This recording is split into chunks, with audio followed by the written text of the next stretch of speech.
Welcome to Jerusalem Unplugged, the only podcast dedicated to Jerusalem, its history, and its people. Your host, Roberto Mazza, will bring you guests discussing their relationship with the Holy City. A journey through history, society, feelings, and hopes for the future. Follow the podcast on all social media platforms at Jerusalem Unplugged.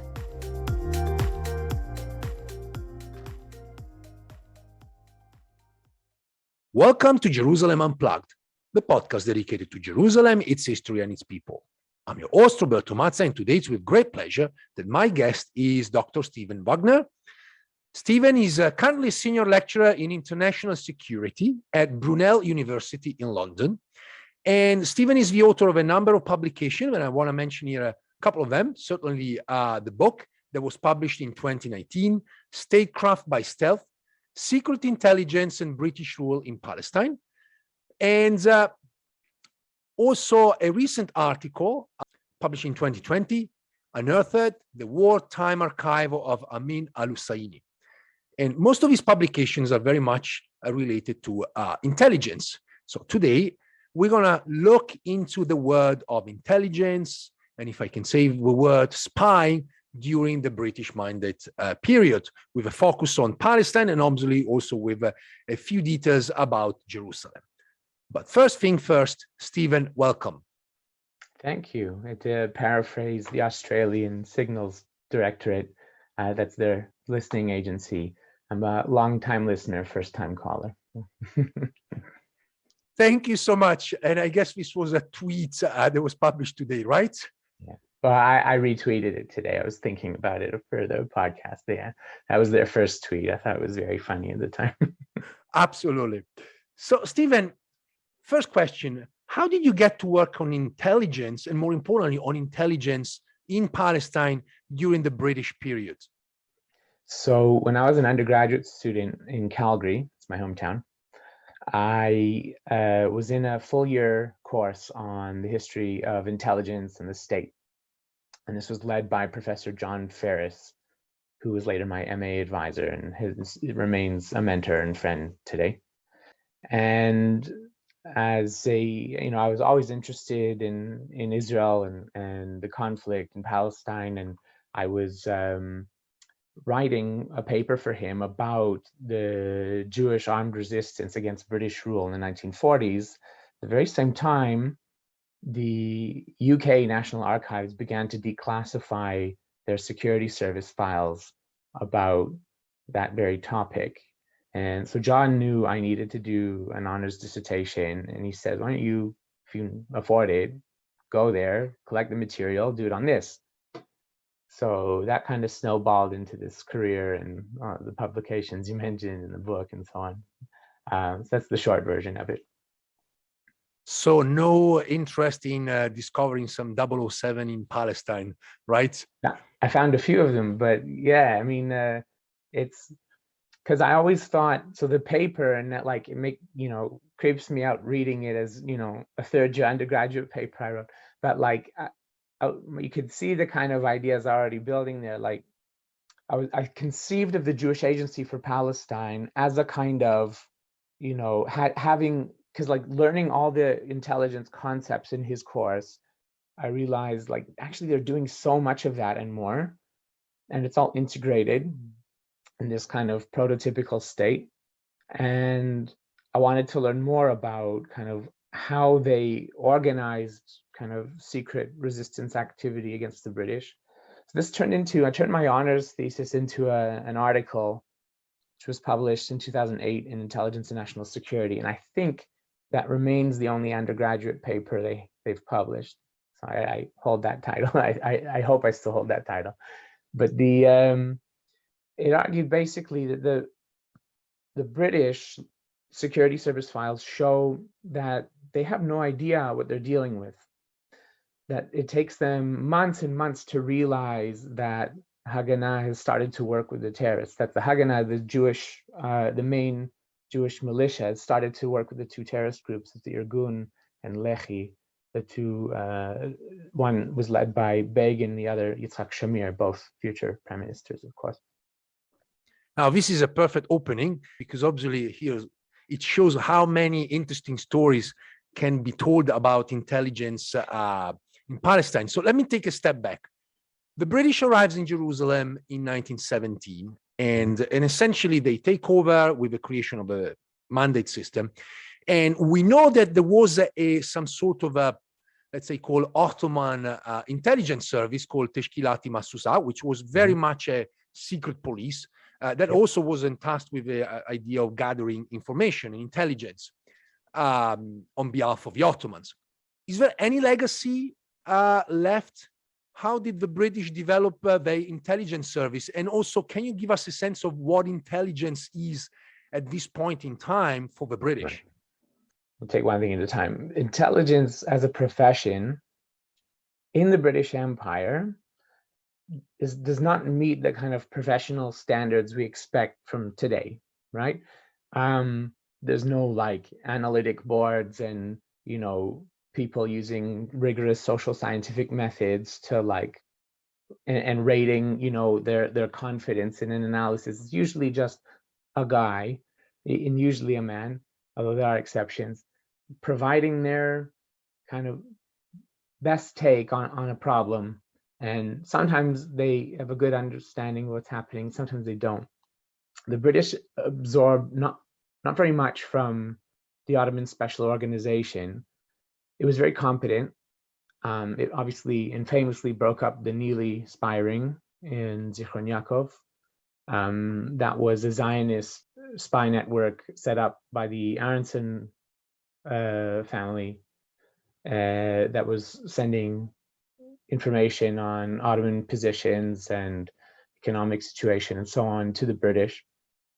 This was also an important instrument for the Zionist movement in their pitch to the British government about how useful it would be for them to issue a promise such as the Balfour Declaration. So you can see the trade of intelligence is already quite important at this early stage. As for the British, they set things up in a military context, in a wartime context. So the end of 1917, they arrive in Jerusalem. Allenby's army has a very well-developed intelligence staff, very professional. Veterans of it write quite fondly of it. So one veteran of Allenby's general staff is Archibald Wavell, who is later High Commissioner in Palestine during the revolt and is later Commander-in-Chief of the Armed Forces in the Middle East during the Second World War. So he has a kind of concept about the right way to organize your military staff and the intelligence branch of it. And he models a lot of his ideas on Allenby. However, and Allenby does introduce his staff do introduce a lot of kind of modern innovations. There's this famous haversack ruse from the, Third Battle of Gaza, right? You send false plans on a corpse that the Ottomans believed to be true, and this is probably all myth, right? But the idea and that everyone believed in kind of lived on and actually really shaped the kind of British military mentality toward intelligence.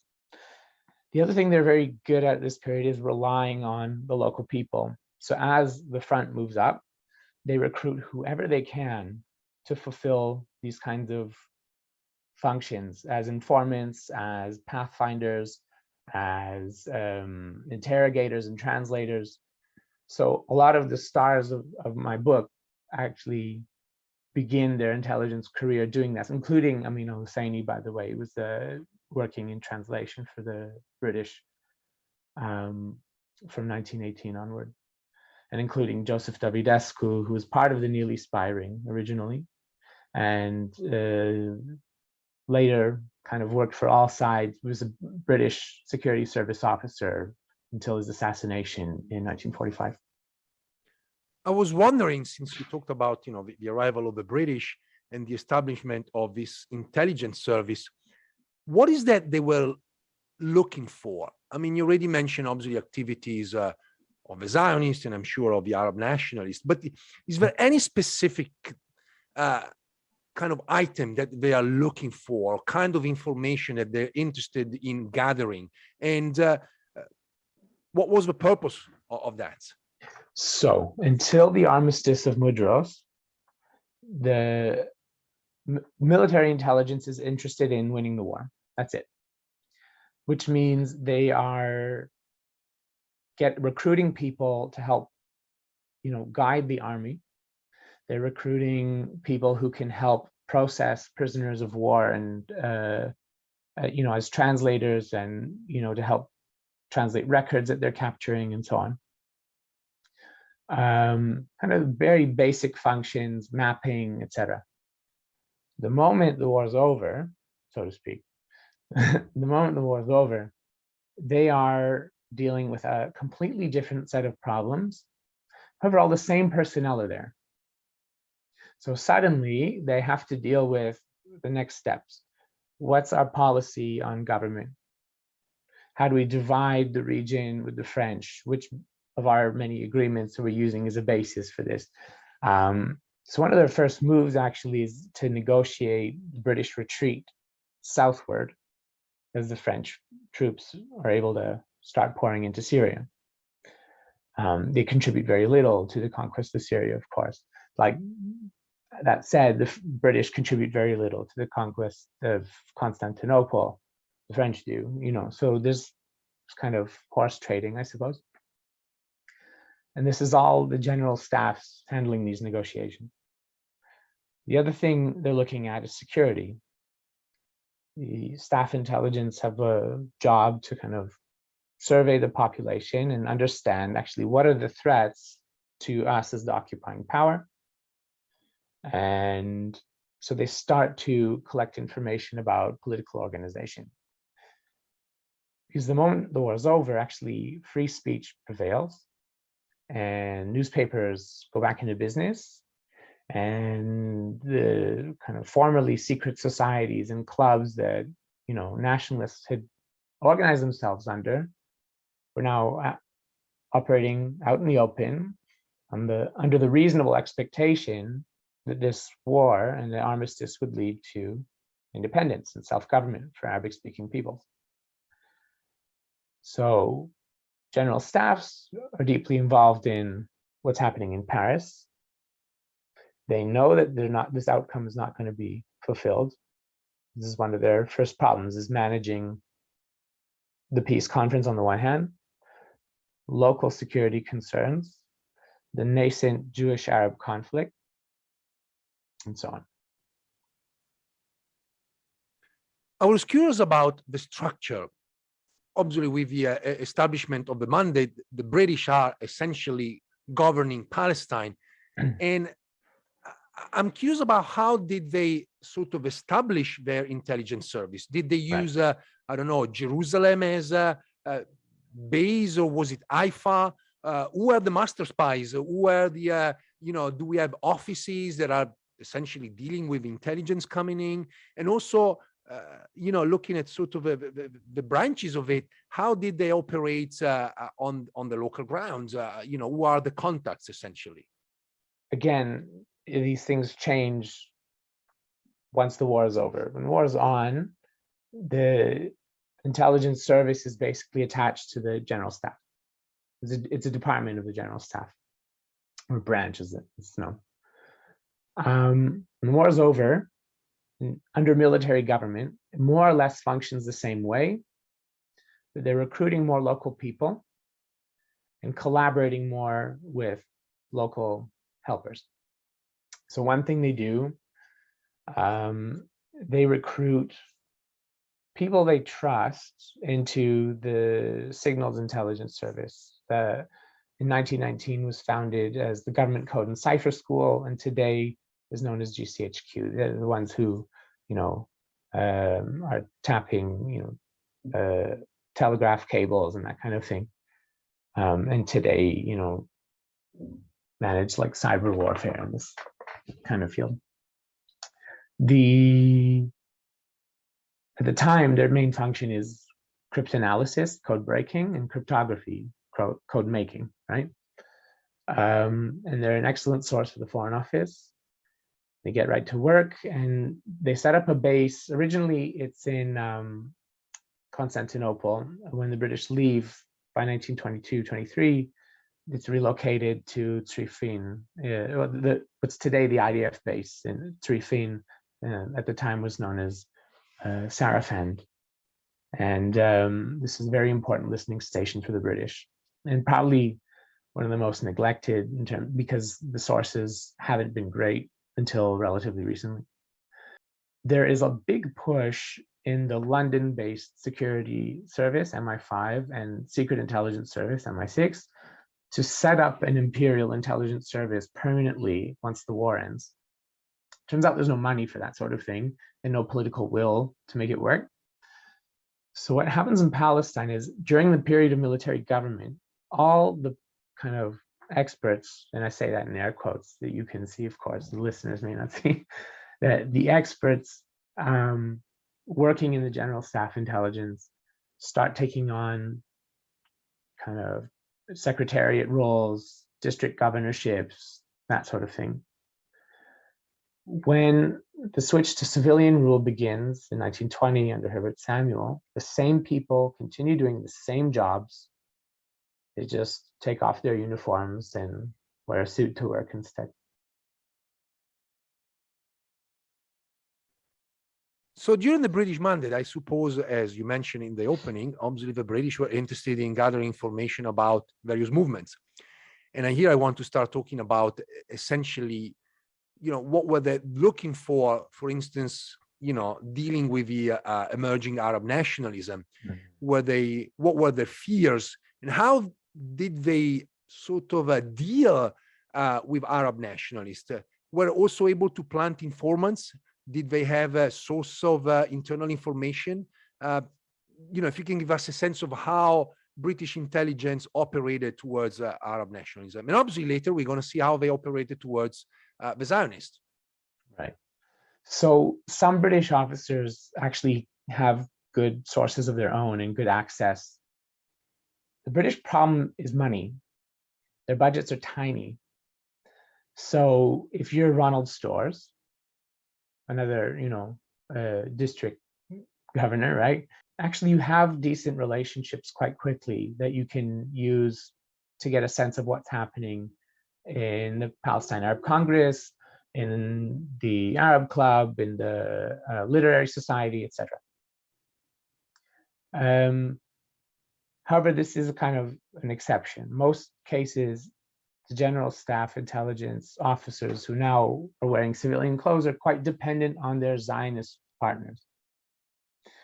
And the Zionists, of course, have been doing this kind of work since the war. It comes in different forms. So one thing I didn't get to write about as much in the book is he was a leading figure in Hashomer Tzair, I think, Chaim Margalit Kalvarisky.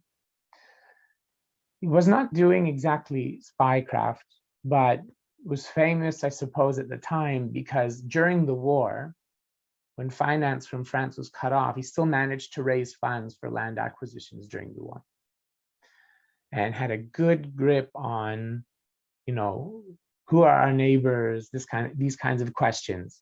So this is information is useful for lots of purposes. It's useful, of course, for the Zionist project, like who's going to be willing to sell us land.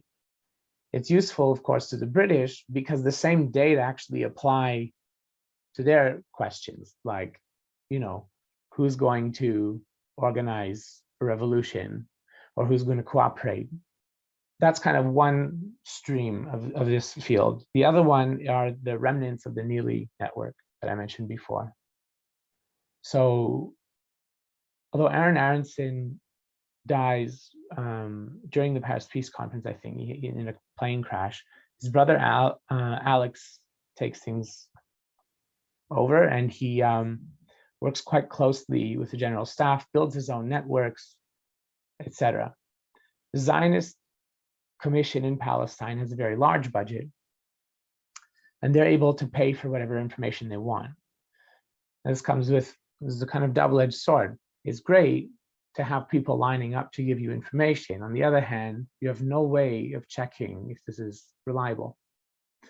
And I think quite a lot of people probably took advantage of this to their credit,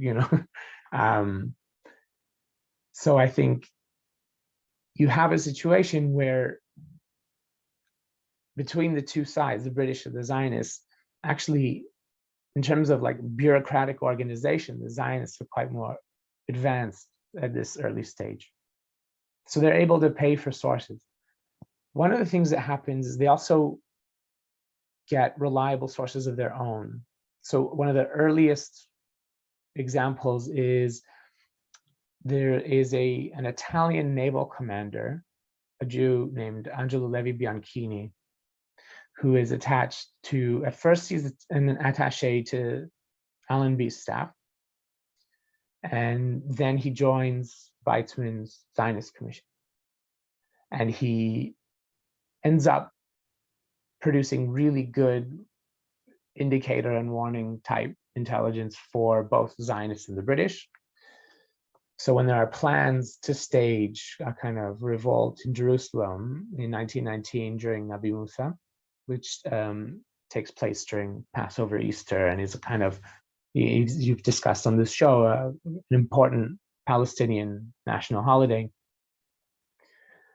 This warning allows the military governor to deploy troops and kind of stop it before it starts. Fast forward 1 year, and Bianchini is with Faisal, so he's not in town anymore. And actually, the whole apparatus falls apart. It all depended on having this one person who can check. So despite having all these resources, the Nabi Musa riots of 1920, as they're known to the British anyway, end up surprising everybody. I was exactly thinking about that, and to ask you questions about the role of intelligence when we think about events like 1920, Nabi Musa riots, or 1929, which seem to suggest that the British, when they were probably able to predict tension, but not the outbreak of violence, and certainly violence at that level. And so I was wondering, is that a failure of intelligence? And if so, to what extent? What did it fail? Was that the communication with the people, or the inability of analyzing the material collected? Right. So I teach a course called Intelligence History, Failure and Success. One of the things we do is problematize the notion of intelligence failure. So I think often it's a kind of, red herring or a canard. It's a thing that politicians use to deflect blame, basically. But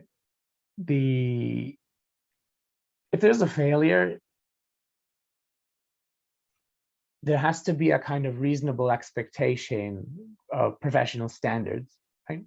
But there were none at the time on the British side, right? If you look at like other European armies who had general staffs since for decades and decades, okay, you could expect more from them. But the British established their general staff like a decade before the First World War. It's a kind of unusual project for them, a permanent one anyway. Like, if we were to say that they failed to anticipate, this revolution, you could blame them for kind of not understanding the local population, their interests, not hearing them exactly what they were saying in their petitions, in their private and public discussions, etc., just like tuning it out. But for kind of failing to analyze the evidence available and saying, oh, we can anticipate a revolt here. This was not how things worked at the time, I would say. It would be an unusual, for the British anyway, an unusual outcome. However, there are and there was a tendency at the time, I think, as these ideas were being ironed out, to kind of misunderstand events as they were happening, because the British put a lot of faith in experts who aren't experts. They have few linguists who are actually interested in helping them. And they also are relying on a kind of conspiratorial worldview that always will leap to an assumption about, if something is happening here that looks like something that's happening over there, they must be linked. And that's not what was happening. So what I'm talking about here is, this is like kind of a year of revolutions, right? 1919, 1920, even beyond, of course, in this region. And so when they see Mustafa Kemal's campaign and his pan-Islamic propaganda, they assume, of course, the Turks must be financing Palestinian agitators. Now, are they in communication? Yes. And there's like documented proof of that. But is this part of one big anti-imperial conspiracy? No. Like, everyone has their own interests and their own national project. We know, of course, now Mustafa Kemal was not seriously committed to pan-Islamism at all. And, you know, being the one to abolish the caliphate and all that. But the intelligence staff at the time look at what's happening and they say, oh, there must be a connection. The Arabs and the Turks are working together against us. So this is a kind of, and also like the Bolsheviks are working with the pan-Islamists against us. This tendency to see things through a kind of conspiratorial lens, it just shows their weak grip on the personalities involved, their interests, their organization. It's weak because they're frequently dependent on a guy, one man, to kind of present information in English to them, you know?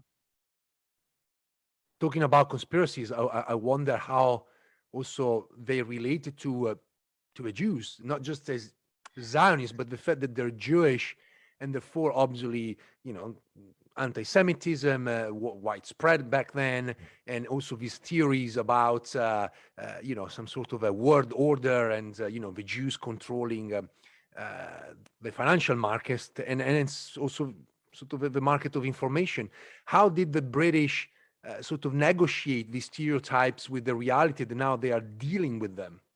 I should hope it's well known, at least in academic circles, that one of the unique selling points of the Balfour Declaration during 1916 and 17, when it was being pitched and crafted, was, and this was promoted by Weizmann himself, was that Jews were a powerful and influence bloc in America and Europe and Russia. And so they actually exploit this anti-Semitic view in order to get what they want from British policymakers. I think most people on the ground sober up about this quite quickly from the end of the war. In Whitehall, maybe less so. I think there's still a tendency to view, in the early days of the mandate, as Jews as being a kind of part of a powerful or influential bloc. You know, you still see expressions that there's like a kind of Turkish, Bolshevik, Jewish conspiracy against the British. And this all goes back even to before the war. Like, there was the British believed that Jews as a bloc were key to the success of the Committee of Union and Progress. Jews and crypto Jews, what do they call them in Turkish? Dönme, I think, right? Where, you know, they see them in kind of as like a kind of secret conspiratorial group. Now, a few things happen to disabuse these notions. It's actually just after the war that the protocols of the Elders of Zion are debunked in British newspapers. So this helps. But also, I think people in Palestine, British officers, see the reality on the ground. The other thing that's going on, of course, is as a result of the Bolshevik Revolution.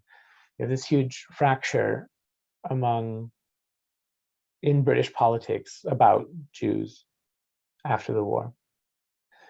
So there's a tendency in conservative circles to be really hostile to Jews, to associate them with Bolsheviks, to assume that the Balfour Declaration is basically bringing that revolution into the British Empire foolishly. On the other hand, liberals and labor tend to actually resist these kinds of ideas and are more pro-Zionist. The other thing on the conservative side is they believe that as the world's biggest Muslim power, it would be very foolish of the British Empire to alienate Muslim interests by supporting the Zionist policy in Palestine. So these conspiratorial ideas about,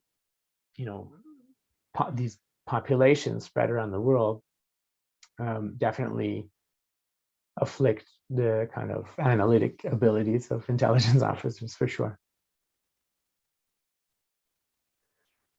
I guess it's always hard to remove stereotypes and sort of preconceived ideas about the local population, whether they're Arabs or Zionist. And that made me think about the late period of the British Mandate, particularly from the 1930s onwards, when we have the Arab Revolt from 1936 to 1939, and also the growing, let's call it, activism of the Zionists, which also, as you mentioned at the very beginning of the interview, began to form paramilitary organizations. And I was wondering, how did British intelligence change in relation to these events and these developments? And also how eventually the British began to operate in order to get more intelligence about these groups. And I know this is a long question also, to what extent this may have played a role after World War II when the British relinquished the mandate. Is there any sense that that was more like a long process rather than one that happened right after the war? It's just too expensive, there's too much stuff going on, and we relinquish the mandate? Right. So there's a kind of thread here. It's what I'm working on, I suppose, for the next book project, which we can come back to. Everything begins with the Burak Revolt in 1929.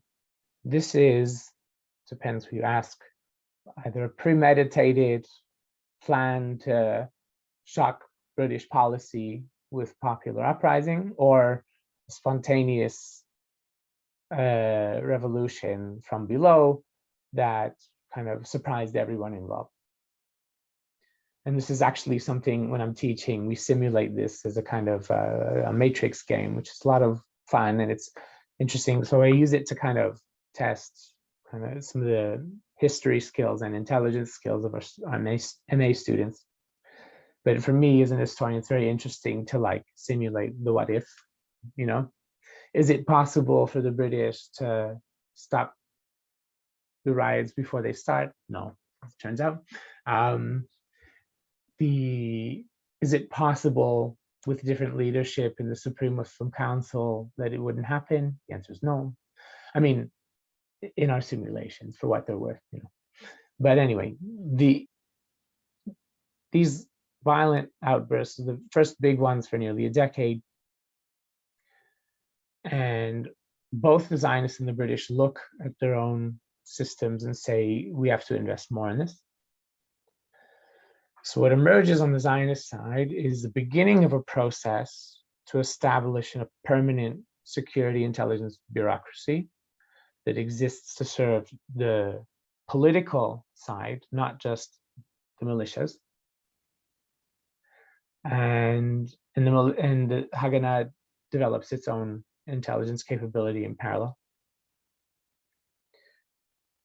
The British realized that they've not just underinvested in intelligence, but also actually police and security altogether.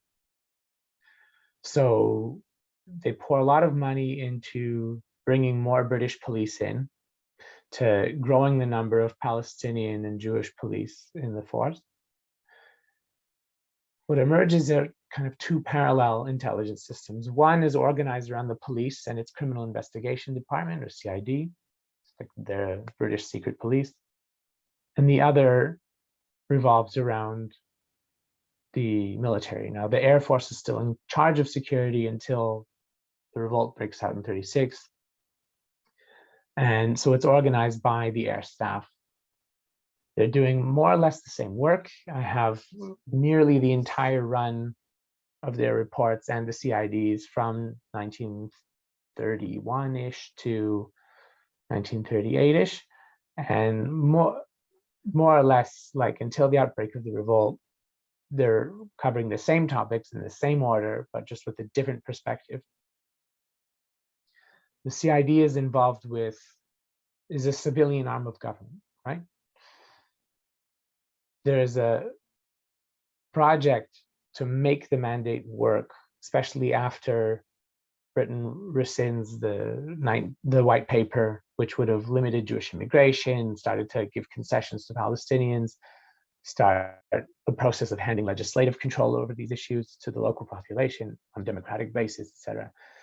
So the moment the British put an end to this process and actually maintain the system of open Jewish immigration, so far as the country can absorb it, they, which is the center of, obviously, the Zionist-Palestinian dispute.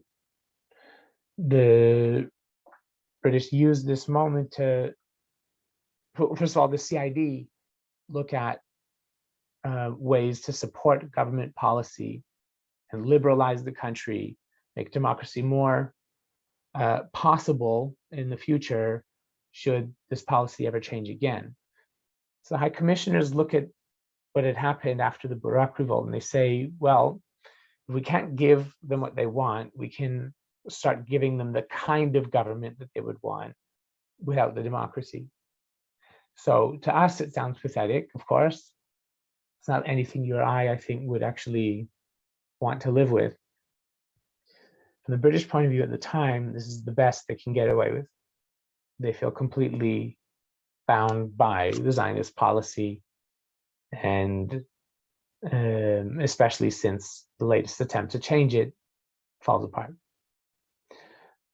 And many British officers do want to change it. They do see this as a problem. On the other hand, there are a good number of British officers who are quite supportive and don't care what the Palestinians think, and think that as a colonial project, it's better to have a friendly, powerful group like the Zionist colonists, right? So what you see, which I think is really interesting, is the CID starts to gear its reports toward perspective of the civilian government and the High Commissioner. So the High Commissioner is working as collaboratively as he can with Amin al-Husseini, who's the Mufti of Jerusalem. And for every bit of evidence that comes out about him maybe financing, Black Hand Society, which is assassinating his opponents, or threatening people's lives for, violating the boycott of British and Jewish goods, that kind of thing, or being involved as land brokers, they kind of de-emphasize that. On the other hand, the military intelligence under the air staff, that's all they focus on. As you see, he's up to no good. And that's that kind of competition in the paper record provided a lot of fodder for me to write about, at least. There's also, these aren't the only two agencies, right? The listening station at Sarafan is very important. They actually don't provide much on Palestine. They're based in Palestine, but they're listening to the entire region. So actually, if there are any diplomatic historians out there, I mean, you have the entire, like, French Empire in the Middle East, Italian Empire in the Middle East, Saudi Arabia, Egypt, Iraq, all their diplomatic communications translated to English, available for use in the UK National Archives, and hardly anyone uses them, to my shock. You also have other, like, there is an SIS station, MI6, that's the James Bond one, in Jerusalem. We don't know that much about what they're doing. I believe they're in charge of kind of providing cryptographic systems, like keeping the code safe, basically. And we know that they are reporting on the situation, but very little of their records survive. I found fascinating what you just said, that there was this listening post and essentially covering the whole of the Middle East. And it made me think how the Italians were trying to influence the Arabs through Radio Bari, airing essentially throughout Palestine. But on the other hand, while the British might not have been up to that game, on the other hand, they were actually able to gather much more information throughout the region, or at least that's what it sounds like. I want to move to ask a few things here because we don't have much time, but I have a few questions. And one, again, is about your work, what you're talking about in the book, about obviously the question of British intelligence vis-a-vis the group, sort of the emergence and growth of Zionism, terrorism in Palestine, which I would say culminated in 1946 with the bombing of the King David Hotel. And so I was wondering if you can give us a sense of, first of all, what is this terrorism? And how did the British relate to it, not just in relation to the bombing in Jerusalem, but at large in Palestine? So on terrorism, all I'll say is what I tell my students, in that there are so many different definitions from terrorism, and I think that's a kind of characteristic of the phenomenon, and actually tells us a lot about it. If I was to use a definition, I would call it illegal warfare. That's it. So not about its moral legitimacy. I would pull morality away from this and actually talk about what are the structures we have in kind of world society, and what do all these terrorist groups have in common, in that they are warriors and that they are operating outside the bounds of international and state law. Fine. So that's that. Let's park that for a minute and just work from there. Moving into the Second World War, there are three kind of armed groups. Well, actually two and then three. You have the Haganah, which means defense, and it's very large, and it begins as a territorial militia. It's static. It's there to protect Jewish colonies. It has a general staff of its own, but it's all volunteer run. It's very informal, kind of very East European revolutionary underground style of organization in the beginning. Second World War changes all that. Haganah's cooperation with the British during the Second World War means that they professionalize rapidly. Every skill that they get from the war is reintroduced through its own education system. So you have someone working in signaling, very important military skill, learning communication security, how to properly transmit codes without making mistakes, etc. Well, they bring that knowledge back and everyone learns it. You have people learning how to do sabotage and blow things up and use parachutes and, this kind of covert action. Again, those skills are spread in Haganah. So the Haganah of 1939 is not the same as Haganah of 1945, and that's very important. The same process happens to the intelligence services, which coordinate very closely with the British, and do a lot to, there's an assumption on the Zionist side that just like with the First World War, if we help in the Second World War, we cooperate despite the white paper, then we'll be rewarded after the war. And so this explains the terrorism as well, which I'll come to. So the founding chief of the Mossad, which is Israel's foreign intelligence gathering body, is Reuven Shiloach, then was known as Zaslani. He is the main liaison between the Jewish Agency's intelligence unit and the British Army. Teddy Kollek takes over this role, future mayor of Jerusalem, takes over this role from Shiloach around 1943-44. They're doing a number of things. They produce a bulletin of kind of surveying political events in the region that they give to the US and British armies. They are producing more kind of specialized reports for their wartime partners. They're volunteering, sending, German-speaking units behind enemy lines, sending parachutists into the Balkans, etc., to send messages back. And all with this expectation that there'll be a prize afterward, right? And the immigration restrictions is the prize. Meanwhile, you have the Irgun, which has been breaking away from Haganah over kind of, right, they're on the right wing of the political spectrum, whereas Haganah is quite socialist.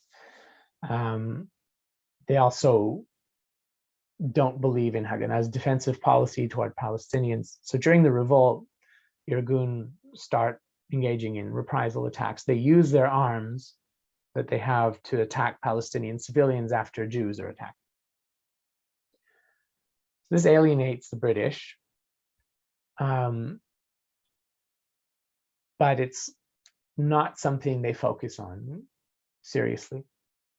They start to worry about Irgun after the issue of the White Paper, where there's a kind of, they plan to stage this revolt in Jerusalem, seize government offices, blow up telegraph lines, etc. Their plans are discovered, and the kind of leadership of Irgun are rounded up and arrested. And shortly after that, some of Haganah's leadership are rounded up and arrested as well for illegal drilling. There's a kind of a sign of Britain's commitment to enforce the White Paper. Come the fall of France, Britain has a problem. They're alone in the war. So they start to treat Haganah with more kind of conciliatory gestures. Come the Rashid Ali coup in Iraq and Vichy grip in Syria, and the likely, what they believe at the time is a likely German intervention in Syria, 1941, the British spring all the Irgun prisoners they have. They declare a kind of ceasefire for the duration of the war, and Irgun volunteers are used to help suppress the Rashid Ali coup in Iraq. Now, fast forward to 1944, Begin has just taken over control of Irgun. Its former leader, Raziel, David Raziel, has been killed in Iraq, by the way, in the Mossad reinterred his bones in the 50s, I believe, in a special operation. But Begin sees things differently. He doesn't believe in the ceasefire. He's from the right wing of the right wing parties, right? So he was like a follower of like Abba Achimair and, the kind of maximalists who were pro-fascist and so on. He's not a fascist.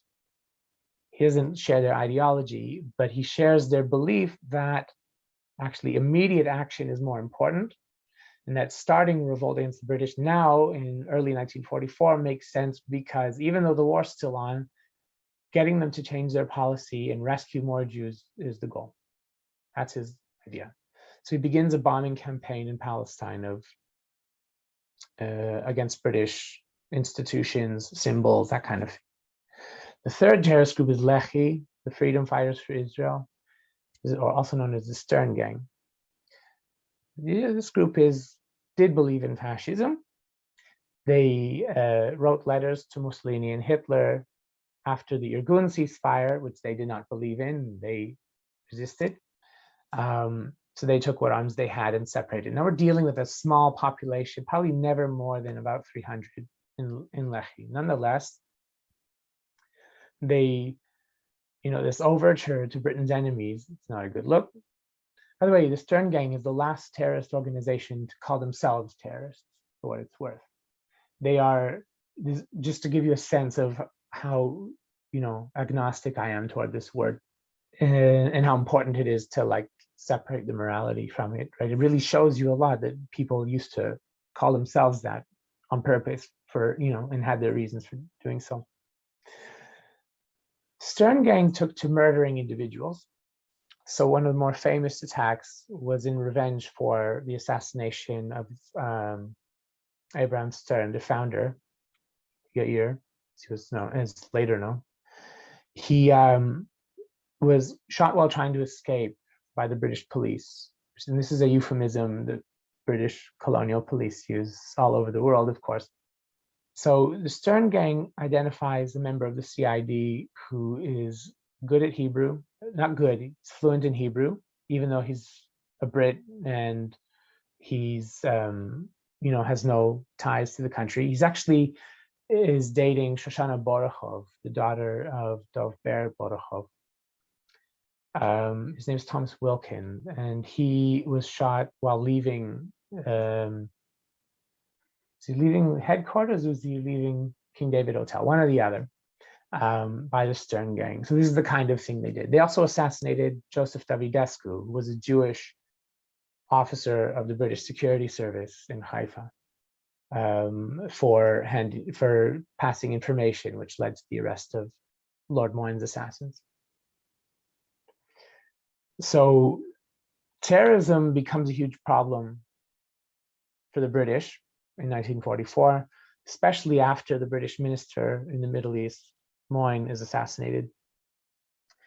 Jewish Agency adopts a policy of full cooperation. They pass whatever intelligence they have, and most of it's quite good, to the British that helps them capture these terrorists and stop plans, and actually they're quite effective at that. The moment the war is over, the moment there's a new government, the Attlee government now, actually you find out that your prize that I've been talking about, this prize we've been waiting for, it's not coming. The British insist on maintaining immigration restrictions. So Ben-Gurion, who sees the white paper as complicit in genocide, basically, is so angry, he actually starts proposing arming illegal migrants, training them so that they could fight their way into Palestine. Haganah talks him down from this. Instead, they plan a strategy of cooperating with the terrorist groups against the British, basically switching sides in this terrorism struggle. Now, the British are reading his codes too. They know exactly what's going on at very high levels, but with signals intelligence, you have to be very careful. It's very easy for people to blow a source, expose it, when you don't believe that someone will die as a result. You know, if this was an informer whose life was on the line, I think human beings tend to be more protective. But if it's just kind of plug boards and sketch pads with codes on them, what does it cost you, the politician, right? So the British are really cautious not to share this with anyone. One of the things they have to do is sit on this information, not tell the police till a later stage why, you know, they can't know what they know. The other thing is they've involved the Americans in the Palestine problem, and they have to wait for this Anglo-American committee of inquiry to finish its proceedings. So when Alan Cunningham wants to crack down on Ben-Gurion and the Jewish Agency, they have to tell him to wait. So what comes out is in the reports, you see a lot of confusion. British officers struggle to understand why Haganah sometimes seems to be helpful and sometimes not. And it's not until mid-1946 they realize fully what's going on, and it's partly because the British have shared this intelligence with the police and all these other agencies. So what they do is they plan an operation of arrest to like crack down on the Jewish Agency, shut everything down. Haganah know all about it, and they publish it on their radio station. The British have to rethink things. They wait another 10 days, they try again, and they crack down, and they close the Jewish Agency. They intern a great number of its staff, several truckloads of documents, etc. Backbenchers in labor want to know, how could you close this constitutionally mandated body that we need to have legitimizes our rule? And the British government needs an answer. They're still working through all the documents they've captured, and there's no like smoking gun proof in there because, of course, the Zionists have had forewarning. They've cooperated with the British for years. They know their systems. They have their own walls in there. A lot of my best material, archival material, is not from British archives, it's from Israeli archives because they've stolen this from the British, right? So the British decide to publish their signals intelligence on Ben-Gurion, proving that he's ordered cooperation with the terrorist groups. Wouldn't you know it, the Jewish Agency changes its codes the next week, and the British lose this source for about a year. What happens during that year? The final Jewish Arab conference in London, the British decision to refer the Palestine problem to the UN, UNSCOP, British decision to quit. So you can see this is an important period to not be able to read Ben Gurion's messages. So that's a pretty dramatic and important example, I think, of how these kinds of sources, your ability to read the other player's cards, can really matter. Well, in a sense, that reminds me the current situation between Ukraine and Russia. Information is vital, and while the Russians probably thought about having the upper end going into Ukraine, but the fact that the Ukrainians were fed with good intelligence on Russians' positions then helped them to certainly stop them and make the war completely different. And again, you can see here in the same way, the inaccessibility to Ben Gurion's material then didn't give the British the possibility to control them. That brings me to the last question. You mentioned earlier that you are engaging in new work that includes also the famous Radio Bari, which was this Italian radio station airing from Bari, which is in the south of Italy, and it was very popular across Palestine, in fact, across the Middle East. We know for a fact that in a number of diaries and memoirs of Palestinians in Haifa, particularly in Jerusalem, Radio Bari was played in many coffee shops and other places, private and public. It was very popular. And again, the idea was for Mussolini to influence the Arabs and to turn against the British. It didn't really work out in that way. No. But it's true that Arabs enjoyed those shows and programs. And in a sense, as Andrea Stanton talked about in a famous book called In Jerusalem, actually it improved the Palestine broadcast radio, which was a sort of the British local radio. So what's your new work about? So this is coming out soon with English Historical Review. This is a great spy story and one of the best documented cases of Palestinian espionage that I have. 1934-35, Italy's gearing up for the Abyssinian War, right? They're also thinking, as you mentioned, of ways to create more sympathy in the Arabic-speaking world for their imperial project. And they are looking at not just radio broadcasts, although this is very important, especially in the British know they have a problem on this front. Like BBC World Service's Arabic station is like their response to Radio Bari, and they know, for instance, that Palestinians don't want to listen to like high-minded programs in Fusha. Like this is not popular material. Anyway, a few things are happening.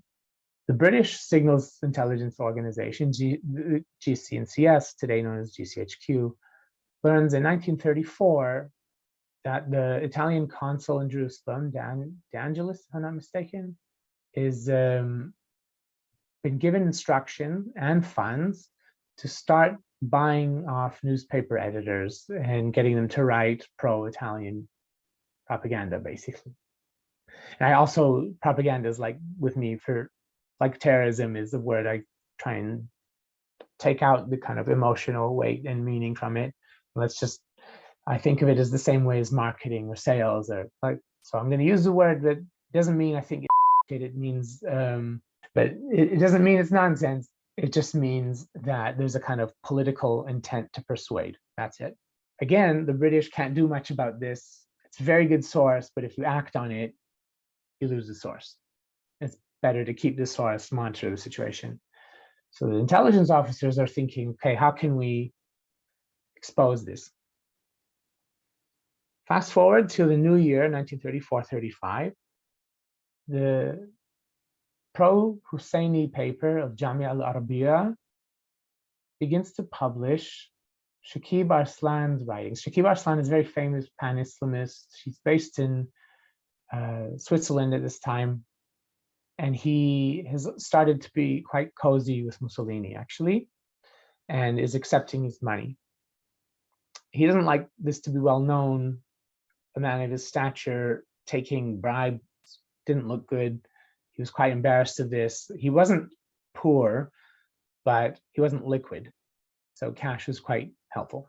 So they're publishing his pro-Italian pieces, especially about their grievances against Ethiopia. And Palestinian newsmen from other papers look at this and say, well, that's weird.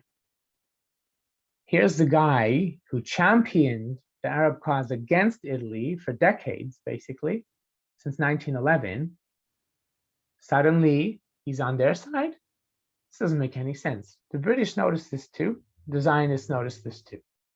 Although they're probably weakest in this drama I'm about to tell. What begins as a kind of series of pro-Italian articles which emerge. At the same time, the newspaper Al-Islamiyya, right, with Al-Faruqi, who's a sheikh, and he really doesn't like the mufti. He doesn't like that this basically uneducated peasant is in charge of Islamic law in Palestine. But he's a nationalist, and he just doesn't like that all this power is in the hands of this guy. He also thinks it's weird, and he's the editor of a prominent paper that's very popular with the younger activist politicians and their followers. And so he starts to write articles against Arslan and against the Mufti. Okay, Hajj is coming in around March this time, and they're all planning to go and meet in Cairo. All the different Arab parties are sending delegations to Cairo that they're going to meet and kind of exchange names and kind of gather together and organize a political program before they go to pilgrimage. In Cairo, a letter is handed to a colleague at Al Jamia Al Arabiya. It's delivered to Munif al-Husseini in Jerusalem, who's the Mufti's cousin and the co-editor of the newspaper. Munif is supposed to give it to Amin al-Husseini. Now, Amin al-Husseini is looking fine from the Italian side, right? There's no evidence that he's involved in this until this letter comes into being. And a spy of the Palestinian opposition parties actually sees this letter. And the gist of it is, Arslan is encouraging Haj Amin to get off the fence, choose sides, stop collaborating with the British, to come out against them and support pan-Arab cause, and to join Arslan's pro-Italian campaign. The spy tells Palestinian opposition leader Fakhri Nashashibi, who takes this information to the British.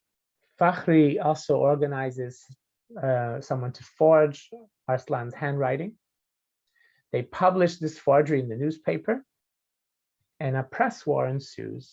Arslan and the Mufti immediately come out and say this is a forgery. They don't admit that the gist of it is true, which it is, but they are basically focused on the fact that this is a kind of slander, and that the real scandal is not that they're supporting Britain's enemies or that they're taking money, it's that someone forged their letter.